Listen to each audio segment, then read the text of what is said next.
on other members of the audience. Hello everyone, can you guys hear me online? Is it your sound good? Okay, cool. I Yeah, don't I know can if hear it's just you. my sound, All right, Siren, everyone but can you just sound mute a little themselves. bit Ken, off. you got any questions for the team here live? Anything? We've got no structural format, so I'll chat. You'll think of something, just ask. Yeah, there's no wrong answer or no wrong, time to ask a question. So just ask away. I know there's a lot of new and attendees on the talk. So we do record all the talks. So we do put it up on our actual website. So every year we run the program. We take down the old talks, upload the new ones because it does evolve as people are talking, as the questions are actually evolving. We do actually update them. Okay, cool. So I'm going to just stop that. And then this is who I am. We're not going to waste time on me. We're not here to hear about me. We're here to hear about you guys and learn and see how we can help. Okay, so fabulous. So today's talk, just for people who are unsure, last month we started at the beginning. So our Adopt SME program generally runs the course of a tax year. And we take you from the beginning in terms of starting a business, what type of business, what do you have to look out for. So Lester, who's here, he's a seasoned attendee, as well as the team. They've heard this a lot. And last month's talk, we covered a lot of ground, right from shareholders agreements, budgets, we touched on this. And now from here going forward, we dig into each of those little elements in a lot more detail because just having this high level view isn't enough. Sometimes we dig in, ask some questions, and then sort of just go from there. So today we're going to go into budgeting and forecasting. Okay. Yeah, so that's what we're going to have a look at now. Budgeting and forecasting, and obviously to cost your actual products. So many entrepreneurs get it so wrong where they've got a price that they sell for, but they're not making any money. They're getting sales, but they're not making a profit. We want to dive into that because a lot of entrepreneurs fall down on that. Okay. So before we get in too deep, just as a around for everyone, why is forecasting important? Anyone have any ideas? This is for the online people as well. So type your stuff in the chat, or yeah, Ken will read it out. Anyone? Any idea why is forecasting important? Forecasting means like look at the future skills and amount of people needed in the business. Because if you think like if you hire a lot of people that need it, that's gonna waste a lot of money while also hiring little people won't actually go anywhere. Okay, so it's a good time for some of the people that we could just with regards to what the stuff. Yeah. No, you. Am I fact? You were a good time to obviously speak up. Okay, cool. I shall speak up. All right. So it was forecasting is helping with planning inside your business, which regions, which areas, staff, cash flow. Anyone else? Any other ideas?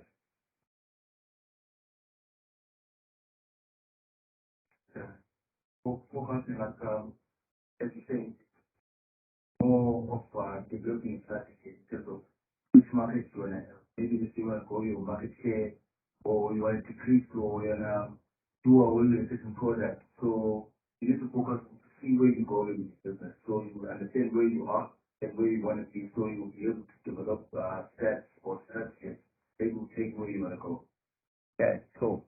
So yeah, that's exactly what it is. You want to sort of have a look at the future or take your best guess at the future and then, look at the actuals as you're moving forward. So let's get into that. So forecasting, if you use it right, obviously if you can read there, gives you accurate indicator and the accurate, maybe I should put inverted commas, but gives you an indicator of what to expect from your business. And one of the things to understand, there's two sort of elements here for SMEs. Obviously, one, you're a startup, you've got no trading history, you're planning, you want to raise funding, so you only know what you know, and you don't know the things you don't know. So when you do your forecasting, you can only ever work on the information you have. So what you should look at is obviously look at other sort of industries in a similar field, look at people who, pick a competition, get online, you're about to get some information, and then slowly build what you think your actual business would actually be. The second element is for an entrepreneur who actually is and already trading, you've got some experience. You've got an idea of where your business has. So you can look at last year or the previous month or the previous couple of months, and now you can estimate actually going forward. That will give you a very good indication. So we'll cover both of those in this. Okay. Mr. Mogambo says it helps you to plan your short-term and long-term goals. Gives you clear understanding what you need to do in order to grow. Perfect. Yeah, that's exactly what it is. Cool. All right. So forecasting. So let's touch on this. You're looking at your sales. So very important. How much detail is there? What do you want to sort of see? And when you're starting out, you might not be interested in all the detail because you don't know enough of it of any value. When you're starting out, you might be thinking, all I just want to do is sell something to make some money. So you're not interested if, people are buying specific products or people are buying by region or if it's mostly online. You're really just interested in making a sale. But then as you start to grow your business, as you start to fine tune it, and you'll see why it's important, you want to get the detail. So just think of it as an evolving piece of a machinery. So we started out we were walking, then we got a bicycle, then we moved on to a motorbike, we got a car, and then we evolved it into a sports car. So that's how you sort of start to actually think about your business. So in your sales, you can break it down. This is quite a good one by region, by product. Obviously, the currency if you sell and across multiple countries. So just guide it where you're at. I mean, if I'm at the taxi rank, I'm selling fat cook. How much information do I need to know? Do I need to know where my clients work? Probably not. Do I need to know if they prefer jam or mint? Probably yes. And when they will need that information. So just tailor it to suit your business. There's no one size fits all, but the actual idea around it works for any size business. Okay. You call it okay? The information they will move it. Yes, we'll share the slide deck. So we got your email addresses, but we do post this online as well. So that's fine. Perfect. So just look at your actual business and decide from there what works, in your world. How much information. And obviously as you move forward, you're going to add to this. Definitely going to add to it. Okay, cost of sales, obviously that's the cost of you making the product. Now we see not everyone thinks they have a cost of sale, which is actually quite a bad thing, especially like online, like I do accounting. What am I selling? I'm selling time. Do you have a cost of sale for that? Most people will say, most accounting firms, in fact, every accounting firm we've ever seen is, no, I don't have a cost of sale. I've got operating expenses. You do have a cost of sale. There's a certain amount of element that makes up your cost. So what allows me to sell my time? I've invested in education. I would remove, so what we would do is we'd remove flights coming out to a client. We remove out our normal transport. We remove out our accommodation. All of those things are costs in order for us to offer our service.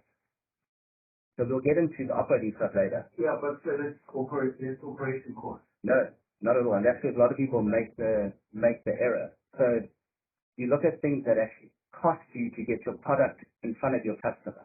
So for us, the internet. So now we've got teams online, we work online. What does it cost you to get my product in front of the customer? My internet. That's part of my cost. And we'll touch on operating costs. Where a lot of people just shove it all into operating costs, is then you never know what your true cost of, keeping your doors open. So you've got to separate the two out. And it varies. I mean, the simple way of everyone knowing it is, I can go buy fruit at the fruit market. I can go sell it at a greengrocer. What is the cost? The cost is my fruit. And I mark it up. I buy for R1. I sell for R1.50. Lovely. 50% markup. Everyone's happy. That's very simple cost of sales. And it can be as simple as that. If you're way more advanced with the clients in tech, where they build games, there are all these games you play online, they build these games, what's the cost of that? And people say, no, but there's no cost because the staff just put their code. Those coders are a cost. Yes, so your salary, but it's a cost in terms of putting the game in front of the client. And it helps you with your pricing strategy and things like that. So we'll go through those things. So the key element would be to match the sale and the cost. So I'm going through this because there's a way of looking at your books and looking at your business. And a lot of people look at them the other way around. And we'll touch on that. So obviously, you're thinking of sales first, because that's what everyone does. I want to make so much money. And then it's going to cost me so much to make that sale. So we're going to follow that sequence, but then we're going to turn it on its head so that you guys can actually see it from a slightly different angle. All right. So the trick would always be how to match sales with your cost of that sale. And the reason why you want to do that is you want to see, are you making a profit on that sale? So it's normally called a gross profit. So effectively, once I've made that sale, do I have any money left over after making that sale? That money left over, the gross profit, that pays your OPEX. So collectively, you raise operating expenses. Your gross profit pays your actual operating expenses. That's the key.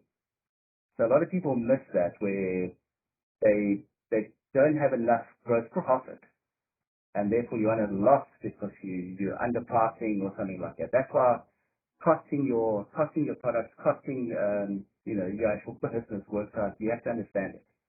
So if you're allocating sales to costs, if you're launching a brand new product, you can see if you're making money out of it. If you have an existing product, you're not sure if it's worth keeping it on the shelf, you'll know immediately by looking at the actual gross profit on each of those products or each of those services. And then you can decide, it's nice to have like a Porsche on my showroom floor, but I sell one every 5 years. But it costs me $1 million to have it there. What's the point of having it? Then I can have to have some does that sell like hotcakes before they even move off the floor. They're gone. So it makes more sense in my world to take the $1 million and spend it on dats and goes. So what do I need the Porsche for on my actual showroom floor? And that's where you start to use that insight to actually expand your business. Focus on what the customers want. The customers don't want a Porsche. Maybe the one guy every 5 years wants one. And it's normally a guy, actually, because if you look at the demographics of Porsche, and it's like 98% male. So it's normally a guy. But then everyone wants a dash and go. So rather sell the thing that everybody wants. That's going to make you the money.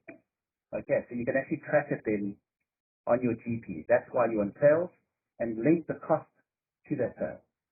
All right, anything on that? Questions around that?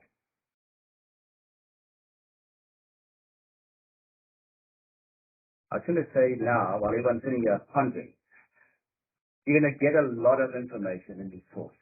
A heck of a lot of information. Some of it you might know, some of it is brand new. So, Papa, if you're not sure, you want to ask something but you're not sure how to phrase it, just after the talk, just go and send us an email, and just pose it there. Like if you've got something you're uncertain of, a question, we can help you guys. Okay, so just send us a mail. Obviously, please can you write my business plan? That's what we'll have to invoice you for. But just to explain something on a quick call, give me a call. It's easier. Happy to do so. Okay, so don't go under pressure. Like, I've got this question, but I'm too scared to ask it. Okay, perfect. On that, anything on that? Questions?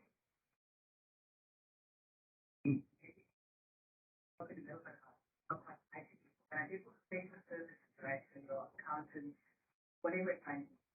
Us typically struggle with how to cost of sale, which do not affect your cost of sale. So cost of sale services itself, at times they can make it actually different, but that's one thing.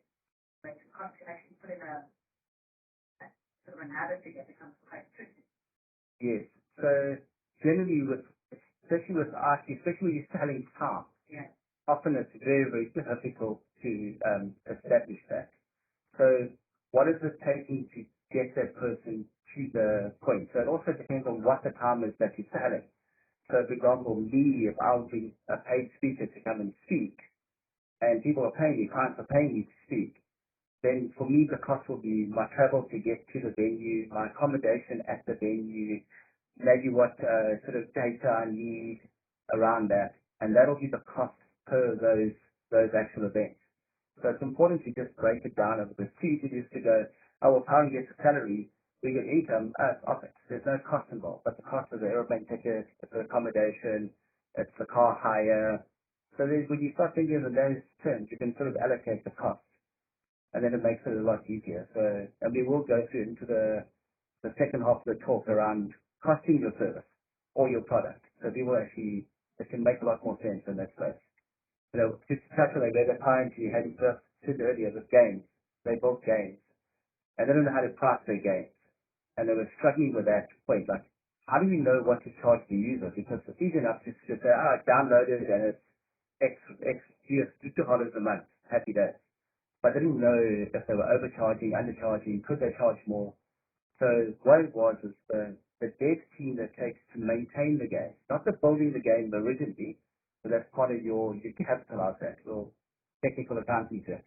So the maintenance of the game, to keep that game up, so server hosting on the game, data to keep the game, the maintenance team to maintain the game, keep it up, to support the game, that's your cost of that game. And the client got a shock because suddenly they thought they were making 100% margin and they were actually only making 65, which is massive in the gaming industry to make such a small margin. So with that information, you could change its pricing and it obviously changes his profits in his business. So that's where, just to unpack it from the normal way. So first, go to what people told you, what you think on, how do you obviously unpack that further. Okay. Anything else? Mabambo, again, according to my understanding, less money is better than no money in sales. If you're not making a profit, Mabambo, it's a hobby. It's not a business. So bear that in mind. The objective of you starting a business is to make money. So a very simple anecdote on that. So if it's going to cost you R1 million to start a business and you're not making a profit, put the R1 million in an African bank account, you're earning 12.5% interest a year. No risk. You can go sit on the beach and make 12.5% profit for no effort. So why would you start a business with all the headache, all the red tape, all the nonsense to make a loss? So no, your no money is definitely a little bit is not better than no money. I'd rather make no sales and sit on the beach and drink beer than work like crazy and make a loss. So then you're funding the business. And if you're funding it all, obviously there's different phases, but you make it simplistic. But if you're funding a business the whole time, it's actually a hobby. The goal is to make the profit, to pay yourself as the actual entrepreneur. Yeah. Cool. Okay, that comes down to the stable operating expenses. Right, so operating expenses, and this is where a lot of people, well, we feel, a lot of people get it wrong. Operating expenses are the bare minimum to keep your doors open. So effectively, if you made no sales or you had no product, you literally opened an office, stopped. What does that cost you? So it'll be, if it's just you, it'll be a salary for you, it'll be a rent of the business. So what are the things that have to be paid? Remember, if you're buying fruit at the fruit store that we spoke about earlier, if you don't go buy fruit, there's no cost. So So just think about that. So not the product you're selling, the fact that you are there, your business is there in order to make that sale, in order to make the business happen, in order to enable you to go buy the fruit, display the fruit, sell the fruit, or hire the dev team to maintain the game. The thing, the machinery at the bottom of that allows the business to happen. So if you need an office, your office. If you need staff, your staff. If you need a telephone, which is important because you've got to reach clients and clients have to reach you. Otherwise, you don't have a business. And that might be through the internet. So there's a core basic things that have to be paid regardless. That is your operating expense. Here, changing everyone's thinking of that. That's your operating expense. That's called what we like to term the actual to hold in the number. So ideally what you do is sales, less the cost of sales, should give you enough GP to exceed the actual golden number. Then you know you're making money. Okay? Does that make sense? Am I explaining it for you guys understanding that? Perfect. Now, I definitely want to dive into that. So, if you're making sales, and then it's costing, and if you use it in the old sense of going, and we use the fruit, it's so easy. We go to the fruit market, we buy a whole bunch of fruit, we can put it on a stand, and we're selling it. Cost of the fruit, sales is the sale, so of the fruit. GP is obviously the difference. So if I spend 100,000 on a fruit, I sell it for 500,000, I've made 400,000. But now, that 400,000 must now cover all of these operating expenses. And what are those operating expenses? If you now find out, but hold on a minute, my diesel cost is too high, or my truck breaks down a lot, or something, that should be whatever and I would pass my transport into my fruit pricing, not into my OPEX, because that's what gets the fruit to the venue to sell it, or from the venue to a client that they order online. So now if your deal will be more success. There we go. So the key then is what you're doing is you want to move as much of that up there as you can, because now what you can figure out is that your GP is not 400,000. Yes, it costs you 100,000 in fruit, but now I needed to hire 2 guys on the side of the road to help me unpack. I needed to pay the vehicle. I needed to do that. That's built into your price. You might think I'm making 400% margin on my fruit. No, you're not. If you do it the old way, sales, cost of sales, yes, 400% margin, happy days. But if you now bring in your vehicle, you bring in the casual labor that can help you on the day, suddenly you're only making maybe 200,000 right, as your GP. Now that is not so cool. So now you might find that there's an opportunity to price your product up, or so that's why you want to do this. The key for doing this exercise is there's 2 things. One, you want to make sure you're not underpricing. Okay? So that's important because you want to get the maximum amount of pricing out of your clients. Not enough to obviously sort of make them go elsewhere. You want to get the maximum pricing out of your clients. And if you can't push the price up to your maximum pricing, you've got to understand you need volume. So then I need to be selling lots of apples instead of just one big apple every month. And that's where the actual pricing comes in. That's where the understanding of forecasting and things. So that's why, separate these things out. It's more, and you don't have to try to figure out all on the same, like on the first day. You're not going to figure out all on the first day. Even us, when we've done this hundreds and thousands of times with clients, you've got to go sit and unpack what they're doing, unpack their actual business, unpack where the costs are. Okay, so very, very, very important. And again, you can start linking your OPEX costs to sales or to cost of sales where they're supported. But the idea is you don't want to have that. All your costs that get the sales to the customer are in your cost of sales. So the OPEX is just the very clean number of what it takes to keep your business open if you make no sales. None whatsoever. So like we had with COVID. Overnight, government told us to go, we couldn't work, we had to sit at home. bills still have to get paid. A lot of small, medium enterprises, all of us around this table, had the problem of, I've got no sales. I can't buy product to sell, but I still have operating expenses. I still have staff who want to get paid. I still have a landlord that wants to be paid rent. The bank still wanted an installment on my car. What is that number? A lot of us found out the hard way over COVID. That's what you want to do with it. You want to separate it out. And then it helps, obviously, with and your forecast. So that's where this now ties in. Does that, do you guys understand the sort of separation of the three parts? Anyone online? Guys online, do you understand the separation of the three elements? Yes, I do.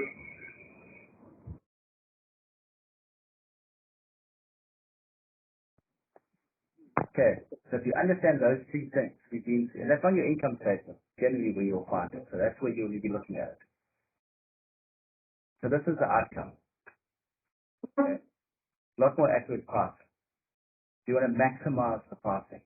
I mean, when Steve Jobs sold the iPhone for $1,000, everyone thought it was nuts. He's going to pay $1,000 for an iPhone. What's the only phone everyone ever wants? It's the iPhone. You obviously got it right. So that's the thing. And remember, those higher margins can pay to make it a better product over time. So yeah, to cut your costs, that helps you with cutting your costs. So understanding that sort of link allows you to actually stress this. So let me go through these. I'll dig into each of these a little bit different. So with sort of real world examples. So every SME, with our goal of SME, with our Adopt SME programs, what we do is we try to grow SME. That's the job. And how do you grow? Either sales, and sales means more staff, or bigger buildings or stuff like that. So there's always a moreness to it. You can't just have more sales and everything gets smaller. There are circumstances where that happens, where it's bloated. But the idea is, if you're increasing sales, cost of sales will increase. You know, but then I'm going now specifically on a lean business. You've done all your homework, you've cleaned out all the sort of bloated costs. You know, so I don't want to go into this. You can chop those through that. But on the lean business, you've cleaned everything out. Ideally, when you increase sales, the cost of sales will obviously increase to match those sales, and your OPEX will obviously increase to again match the sales. So if you need to hire another staff member and you want to pay them a salary, and let's say it's 10,000 rand, and you look at your budget and you go, I can afford the 10 grand, easy, hire the staff member. And then if you haven't done your budgeting and forecasting properly, soon realize a staff member isn't actually 10 grand. It's 10 grand salary. It's a desk where they need to sit. Maybe it's more office space. Maybe it's the internet. Now you've got to get them internet terminals. Maybe they've got to work from home. Maybe it's more fuel because they're a salesperson and they have to get out to clients. Suddenly that staff member is 30 grand. Have you got 30 grand? No, maybe you don't have 30 grand. So let us It could be worse, because let's say for choosing something, to choose a different number, you need like 10 people. But to add another production line to produce the same number, you need another 10 people. So if you put another person and the 11, 9 people short. So it's not just that one person. So the focusing, I see what you're saying, but another point I want to make, I'm speaking. There are input costs in anything that you do. So focusing also ask you how much input costs are going to cost you to do what you want to do. If you want to increase your sales, how much input cost you need to put. That's why whatever billionaire, you need to be industry under, let's say, or a policy. They have an industry as well. They actually work like and McDonald's, strangely enough. They business model is franchising. It works wonderfully, as you can tell. You can buy drugs anywhere. You know. Can I express my colleague enough? A simple question for me. Can you just clear it for me? I'm confused. Budgeting and forecasting. What is the difference? excuse me, budgeting and forecasting. Yeah. So what it is, they work hand in hand. So you'll actually draw up your budget as it costs you now, as you know it costs you now to run your business. So you know, I made so many sales, this was my cost, those were my expenses. So that's your budget. And you might have a little bit of money left and you know, well, if I've got, like I same as a household budget. I get paid X, rent, all those things cost X amount. I've got a little bit of money left at the end of the month to go for beer, or maybe I'm rather going to invest in education. So that's what your budget is. It's just allowing you to know what cash you got available for whatever future endeavor. So the forecasting now is that future endeavor. What do you want to do with that cash, that surplus money? And if it's not surplus money, what are you going to do to improve your budget to make sure you've got surplus money? You see, so that's it. And later in the talk, it's going to be on how we price things. So a lot of this is going to slowly interlink to each other. But that's essentially what it is. So think of a budget as your household budget. You got a salary, and then you got rent, food, school fees, and you may or may not have money left. If you don't, you're in a problem. You need a smaller house, or you need to take my kids out of private school, things like that to improve your budget. Because or you go to the bank and get an overdraft, or you use your credit card. But that's a bad idea. Yeah. Yeah. So, Will I be correct if I say the budget is controlled by the focus? excuse me, the last part. Will I be correct if I say the budget is controlled by the focus? They work hand in hand. However, you just repeat the question for the online. Now that I'm focusing on business. Let's say, okay, I'm projecting that in the next 12 months, I need to make $1 million. And for me to make $1 million, my budget should be this much. For me to be able to reach that margin, I need to take different budgets in order for me to achieve that focus or the goal that is in front. Yeah, so the question is the link between budget and forecast. So the thing is, the budget is generally your known knowns. So you now know this is my sales, so don't think of budget as I've got money in the bank and I'll need to now use that money. So it's not that. So it's not like, how much money, and you will use your budget and your forecast to get a loan. So that helps you get the amount of money you need to grow your business or achieve your forecast. So in this sense, the budget is on this revenue with this cost of sales and these operating expenses, will I make a profit or not? And that will then help you with your forecasting because, like we were saying a little bit earlier, so now if it's just you, so I'm just one accountant, I can sit and do all this work with my clients, happy days, not a problem. And it'll touch on a lot of these points I'm going to make now. So I'm now one accountant, and I can use, so I get to the point of capturing everything manually. There's only so many hours in a day. So an exact example, we broke it down many, many years ago. If you sell time, you have 1,600 hours of time to sell a year. And that's if you have a normal life. So if you want to take your holidays, you want to be at your kids' sports game and things like that, you've got 1,600 hours of time to sell. That's it. Okay? Yes, you can work late into the evenings and get more, or you can work less and you take a lot more holidays and you've got less time to sell. So you're selling time. So on that 1,600 hours, if I want to make more money, what do? I charge more. Will clients pay me more for my hours? So if I want to make R1 million, over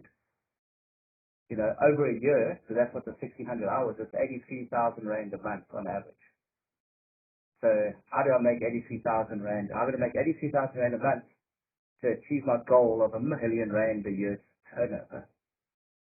I can work my 1,600 hours, and that's going to work out then so much an hour that I charge my clients.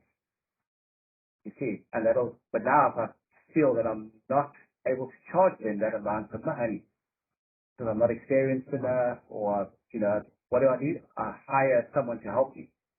And I think, I just use my time.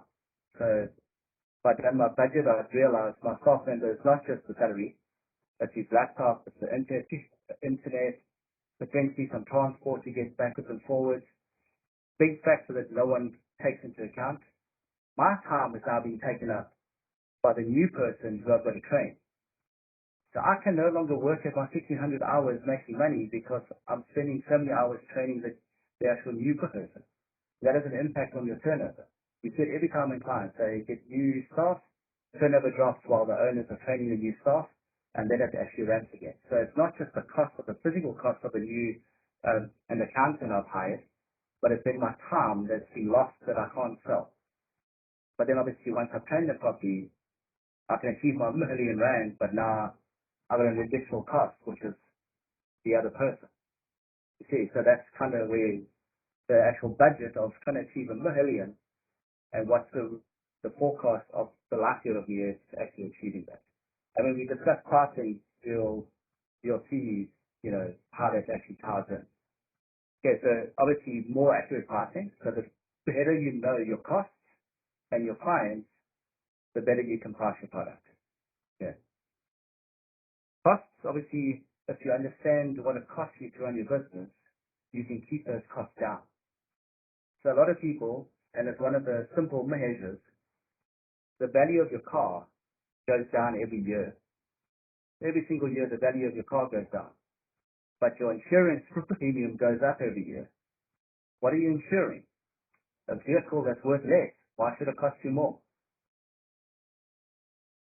No one goes to the insurers every year and just does a price check and go, where can I get a better or a cheaper insurance? And straight away your price will drop. The minute you go to your insurer and you get a quote, your price drops. Simple thing like that. A lot of people don't even look at that. The value of your vehicle is getting less, but your premiums are going up. You know, we go to the shops, the size of the Coke can is getting smaller, but the price is going up, eh? Yeah, Yeah, and so that's what happens. They call it shrinkflation. But the Coke doesn't want to put a higher price up, so they make the product smaller. And they get their margin. That's where they're costing. See, so it's good to stress test your business. And what that, I mean, COVID shown it to, like in real terms, to lots of people. So the idea here, when you're forecasting, what happens if half your sales drop? So now we just have the floods. You're busy running your business. Now you can't access, like the lodging was closed off. You can't access some lodging. Half your clients are there. You've just lost half your sales. How do you fix that? If you had done that planning and that stress test, if half my sales dropped, how do I change my business to still be profitable or find a way around it? And you would have maybe found, yeah, it can take you a lot longer to drive all the way around, come up from the south coast, but you would have known that. You would already have thought about it. You might have had all the answers, but the thought would have already been in your head. You see, so that's why it's important to budget and to forecast. So you can start planning for these types of things. I mean, no one understood COVID, but, you know, those things happen. It's for those once-in-a-lifetime events that do happen. Okay, and obviously then it actually preps you for growth. So you might not be thinking of, you know, you're in Durban, you like the idea of having an office in Joburg, there's a lot more money in Joburg, a lot more clients, but you can do the test to go and so what would it cost you to open up in Joburg? So it might not be something you need now, but you've already done the homework. So when the opportunity arises, maybe a big client, Massmart says, come, send up stuff up to Joburg. You supply us in Durban, you love what you're doing, send us a truckload up to Joburg. Now what? But you've thought about it. You've thought about your growth. You already have a lot of sort of planning and thinking around that. Okay, so that's what's good with the actual forecasting. Questions around that? Yeah. Let's just give you an idea. The guys who had the talk last month, you'll see this slide a lot. Gives you an idea of how simple it can be or how complex it can be. So if I just want to know the actual basic costs, or if I want way more detail, each individual product, and that's up to you.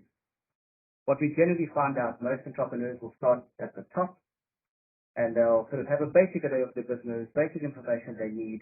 And as they start to get into the business and work at it, they're going to start looking more at the bottom half of the graph, a lot more detail. And if you've got an accountant or someone helping you look at your books, if they're not moving you from there into this, my advice would be fire them immediately. They don't have your best interest in heart. They only want to get the work done, and the quicker to do that work than it is to that work. Okay, although with new tech, it all costs the same eventually in time because tech does a lot of this work. Okay, so that's it. So don't feel, I need a set of books that are as complex as, Microsoft. I said a basic set. Work with what works in your an environment. Okay. If you're not sure, drop us a mail. It'll literally take us like 10 minutes to conversation to help you work out if you need, if there's like a little bit more actual detail around it. All right. Questions? Can't believe I'm that good. There's got to be questions. Even I'm not that good. Okay. Before we go there, I have questions. Pricing is important, and people get pricing wrong. And a lot of us entrepreneurs, I touched on this in our last talk. People get pricing wrong in the sense that the biggest headache for entrepreneurs, they don't price themselves into the cost of their business. You would have heard me say this in the year last time. Yeah, indeed. So price yourself in. Because often what happens is entrepreneurs, they think, oh, I'll get paid from what's left, or I'll make some money. So South Africa's history around entrepreneurship, people will generally have a job, so they finish school, they get a job, regardless of what type of job it is, then they move into entrepreneurship. So South Africa's sort of entrepreneur age group would really be about 27, 28. Much older than places like Thailand or Vietnam, even the US is lower, where people are, there's a lot of entrepreneurship. People are working from their parents' businesses, they've got their own ideas, and they go straight into entrepreneurship, straight out of school. You know, it's becoming much more that way in SA, but I think mostly because of economic circumstances and, then that's our sort of history of entrepreneurship. And it doesn't matter like what racial group it was. Entrepreneurship has always been the goal. Our parents always told us, go to school, get an education, then get a job, and you can retire. You know, that's what they told us. It's a lie. They should never have told us that. They should have woken us up sooner. So, and you don't get...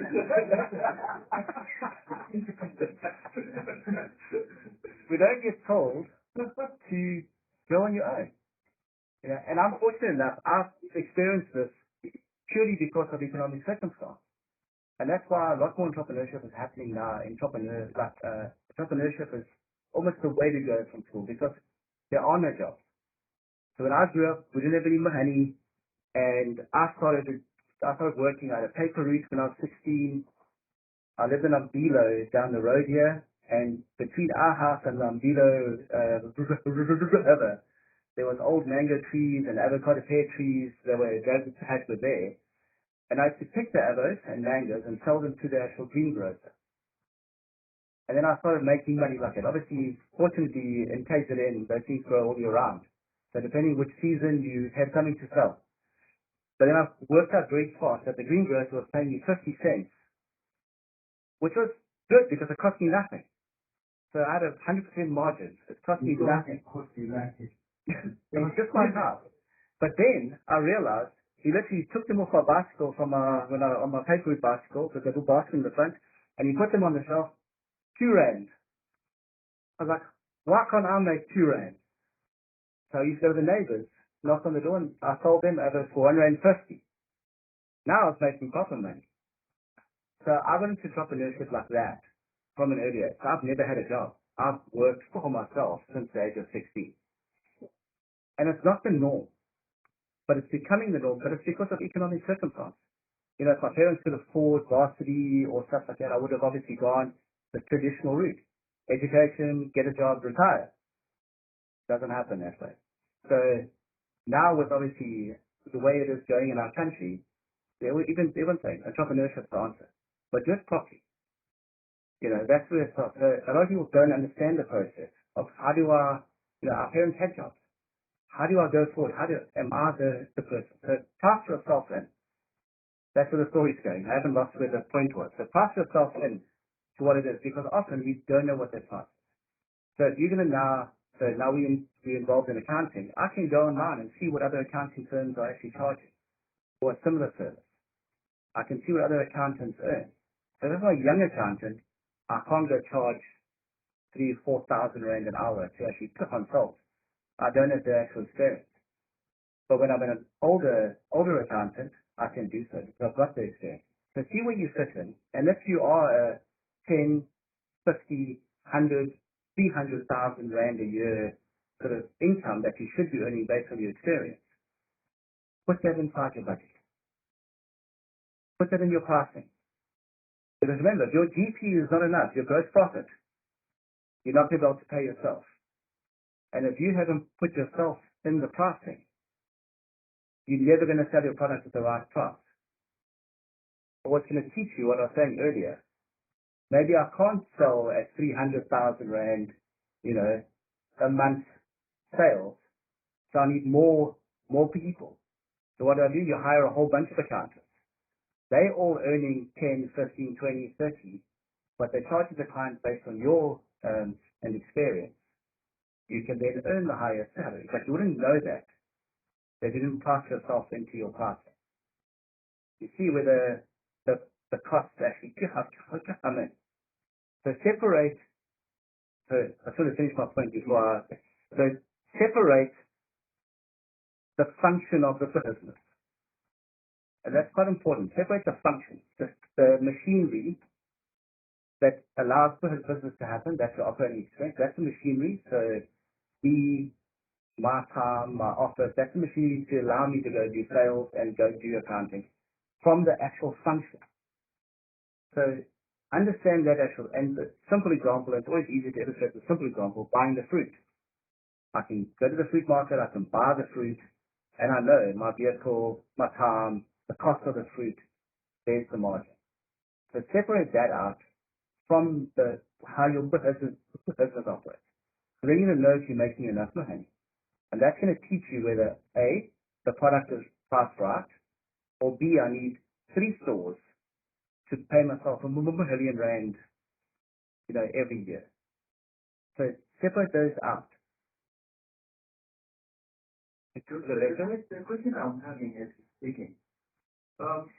Isn't the price of the product determined by the need of the market or what the market says it should be? Yes, the price is subjective. And what I mean by that is, depending on circumstances, look when COVID hit, you can buy a pack of masks for like 50 rand at anywhere now, just here in China market, But when COVID hit in the early part of 2019, people were selling the masks for 40 rand. Why? Because at that point, they were hard to find. Everyone thought they were going to die if they didn't wear one. So it's big needs you can charge. So that's why I say it's sort of, it fits circumstance and things like that. So as an accountant, simple example, bookkeeping is the same. Debit, credit, it's balance. What should separate my pricing from anyone else who can debit, credit, it's balance. The function's the same. Things will play into it. You add extra features to the debit and credit, so you meet with your clients and talk to them.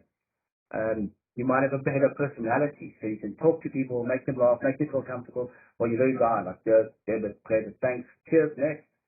No one wants to be there. So those things are, if you're the only accountant in town, you can charge whatever you want to. If there's 400 accountants in town, you're a different actual pricing. So that's where price changes. And the more you understand your business, the more you can look at their pricing. So the key would be to maximize the amount of profit you can make on every sale. So look at airlines.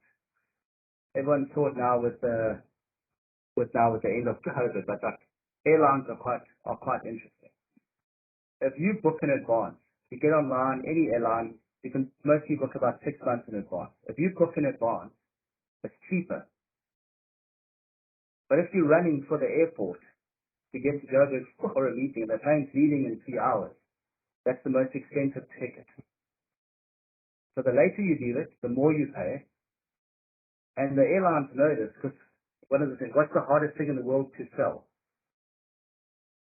Anyone knows? It's tying into the airline story. The hardest thing in the world and to sell. This, and the seat on the aeroplane that is and already taken off. The hardest thing to sell is the seat on the aeroplane that is and already taken off. But airlines have worked it out that even if they lose that last 5 or 6 seats, the 2 people who made it and paid the 5,000 rand to get on the plane, it's covered the cost of those seats. You see, so it just depends. So pricing, again, subjective. So the more data you have around your product, around your customers, around the service offering that you're doing, the changes are, that's what makes all the difference. So look at Food Lovers Market, Woolworths. Those grapes come from the same farm. One is $29.99, 3 packs on special. The other one, 56 rand. Why? It's the same grapes. They're in the same packet. They even got the same logo on it. Why the difference? Because if you're fancy shopping at Woolworths, it's got to be better at Woolworths, mustn't it? It's got to be better, even though the bag costs more than the grapes, so that they force you to buy it still. But at Food Lovers Market, they show 400 packets of grapes on the shelf. Some of them are a little bit dinged, but so what? The grapes are still good. So, and they're both making, in fact, I think Food Lovers Market is making a lot more money, you know, on the product, but they're selling volume. So they're selling thousands and thousands, where Woolies only has to sell a few hundred. You see, so understand that. That's where the pricing comes in. So key things, obviously, price yourself in, which is very, very important. And it doesn't matter what you sell. If you're selling a product, if you're selling time. If you haven't costed yourself in, you're never going to have money. Never. Never, ever. You can forget it. Because you weren't in the pricing. So there's no money to pay you. That's how simple it is. So price yourself in, and then as you're moving forward, you can obviously start upping your sort of things, upping your actual budgets, upping your forecast. So look at that. So this is not a one-time event. This is a continuous thing. So if you have an accountant or you want to talk to an accountant, this is the conversation you have every month. You look at these books. You look at your sales. You look at your history. You look at your costs. You know, that's what you should be doing. You shouldn't be having this debit and credit conversation. Why do you need to know what an amortized asset is and, you know, what, and depreciation variables are? Wow, what the hell? What for? You don't need to know any of that stuff. You didn't know that you're not making any profit and why you're not making a profit. That's the conversation you should be having. The fact that they've got fancy terms for stuff means nothing in your world. Okay, and that's where you're going to see it. You're going to see it in these actual numbers. So understand your market, because your market is going to determine where you are. So shovels became very expensive in the last couple of days because everyone needed to get a spade to clean up all the sand that was washed down from the rain. So shovels became very expensive. Transport became expensive in the last couple of days. But there weren't too many people around. There were not too many taxis to get you anywhere. So transport became expensive in the last couple of days. So just look at that. Look at your business and look at your market. If you understand your market, what's going to cause that? You know? If you knew the rain was coming and you sell umbrellas or you sell gumboots, and your job is to look at the weather every day. Why? Who's going to need my gumboots and my umbrellas? Then you have to taxi around with a basket full of umbrellas and they 50 rand each and everyone's buying them. But on a hot day, when? You're hardly ever selling. So understand your market, understand your product, and when you're going to get those ups and downs to sell into it. And in the cost. So if you've got enough money, so if you do your budget right, there's things like you'll see on, I'll use a simple example, the top. You see how you fluctuate the total account. You see how it fluctuates. Your sales will fluctuate over time. And that's important to understand. So if you sell Christmas trees, trees don't sell well in April because no one's actually celebrating. So that's your business. You're going to make all your money November and December. Take your actual profit and do your buying in April or May when no one's buying Christmas trees. Why? Because the manufacturer's got left over from last year. You can buy for almost nothing. So now you can sit on it. When Christmas comes around again, what's happening? Profits. Super profits, because you bought it for nothing. And you're selling it at a higher price. Or you can undercut like the other people who sell Christmas trees. So understand your sales cycle. That'll help you with your budgeting and your planning. Okay. And then obviously the costs. Separate what it costs you to get the product and your operating use. What costs you to keep your doors open. Okay. Cool. Anything on that? Any questions? You understand pricing? Why it's actually an important. It's about pricing putting you to sleep, or you're thinking about the next deal where you just pass it. Man, I missed an opportunity. Okay. Yes, you are fine. You're good. Okay, cool. Guys, thank you very much. That was where we're at. So it's our forecasting and then understanding why it ties into actually pricing the product. Okay. So again, if you're not sure, you got a question, email address is info@sme.tax. It comes to this man. He then is going to give it to Edward, and then we'll be in contact with you. So any question, just like I'm unsure about this, or pop onto our website. There are like this talk was on last year. Listen to it on there. There's blogs. So we do like a one-page little blog every month. It's about base stuff, simple stuff, the stuff that you need to know. And it's like this. The blogs are written as we're speaking. Like I write the blogs mostly, so it's like this. The way I'm talking to you guys. All right. So yeah, feel free. Drop us an email if you've got anything. All right. Otherwise, we'll see you next month here. The third install. Okay. Awesome. Thank you.